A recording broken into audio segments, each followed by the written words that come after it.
আল্লাহ বললেন আকাশ জমিনের সৃষ্টির মধ্যে, দিবারাত্রির পরিবর্তনের মধ্যে, এই যে 24 ঘন্টার 12 ঘন্টা দিন, 12 ঘন্টা রাত, আর নিগতির কারণে এই যে দিবারাত্রি আমরা পাই।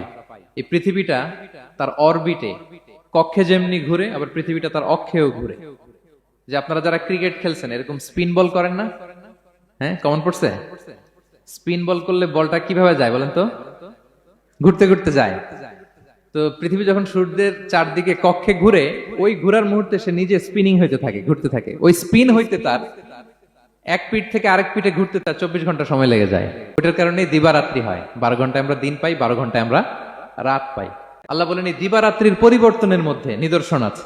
তারপরে সাগরে যে ভেসে বেড়ায় বড় বড় নৌযান, জলযান, আপনারা দেখেছেন কিনা জানি না। এই যে icon of the ocean, Titanic জাহাজের চেয়ে 10 গুণ বড় জাহাজ, আমি দেখে এসেছি পশ্চিমা দেশগুলোতে। এত বিশাল বড় জাহাজ, এটা সামনে দাঁড়ালে এটা দৈত্যের মতো মনে হয়। মালয়েশিয়াতে তো অনেক কন্ডোমোনিয়ামস, 10-15টা কন্ডোমোনিয়ামস একসাথে জোড়া লাগালে এটা যত বড়, ওই ক্রুজগুলো, জাহাজগুলো এত বড়।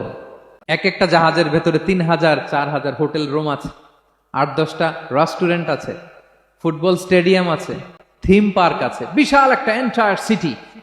এই বিশাল ক্রুজগুলো, Icon of the Sea, Virgin Voyage, Royal Caribbean, এগুলো সাগরের উপর দিয়ে ভেসে বেড়ায়।